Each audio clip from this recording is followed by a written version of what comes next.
Governor Snyder has been described as running the state of Michigan like a business. Well, what if this was a business? What if a CEO ran a company that sold toys laced with lead that children put in their mouths? What if those children were poisoned as a result? And what if that CEO ignored warnings for more than a year as those kids got sicker and sicker and sicker?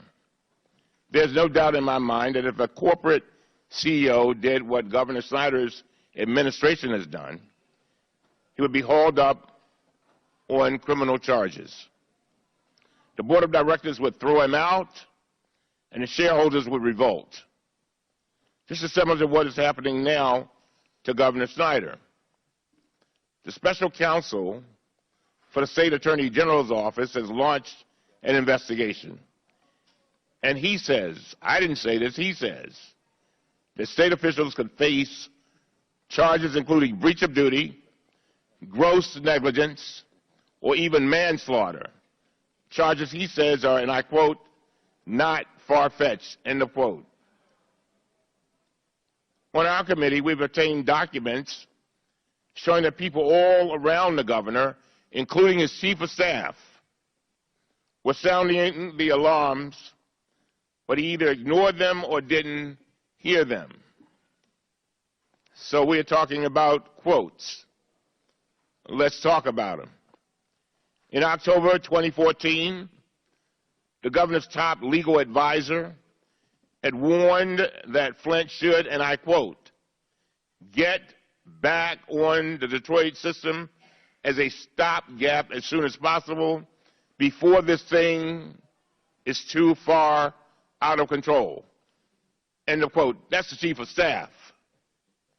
In March of 2015, the governor's own chief of staff, now that was his legal advisor, but his chief of staff said, in 2015, if we procrastinate any longer in doing something direct, we'll have real trouble, end of quote.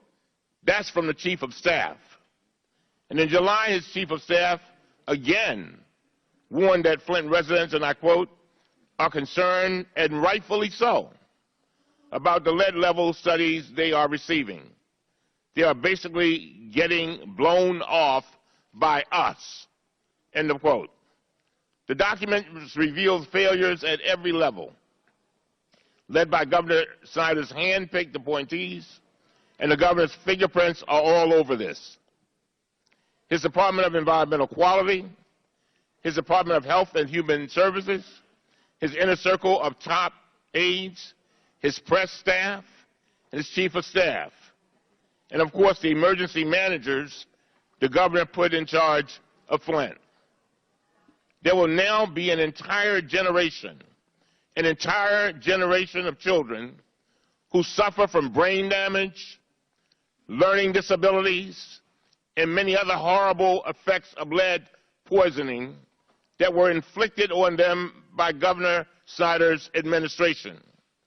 There'll be many children, Mr. Chairman, who will sit in the second and third grade and will not be able to read the words "see, spot, run," and won't know why. But the reason why is because there's lead in their veins.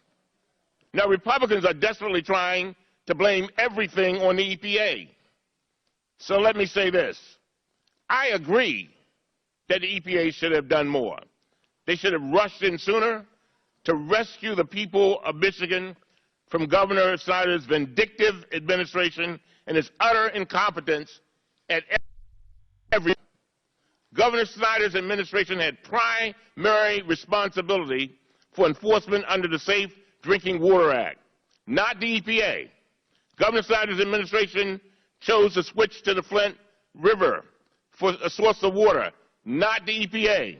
Governor Snyder's administration ignored warnings from the Flint water treatment plant supervisor not to go forward with the switch, not the EPA. Governor Snyder's administration falsely told the city of Flint that corrosion control was unnecessary, not the EPA.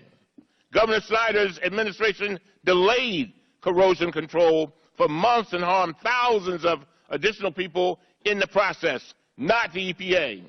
Governor Snyder's administration overruled the Flint City Council's vote to return to clean Detroit water, not the EPA. As I close.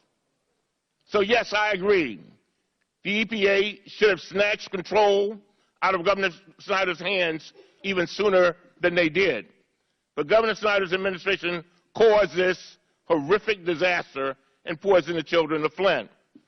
On the governor's website, his motto is, and I quote, reinventing Michigan, getting it right, getting it done, end of quote. It's hard to imagine a more misleading slogan. It also says this, and I quote, we will learn from this experience, end of quote. And so, as I said earlier in the other hearing, these children, when we're dead and gone, these children will suffer for what we failed to do.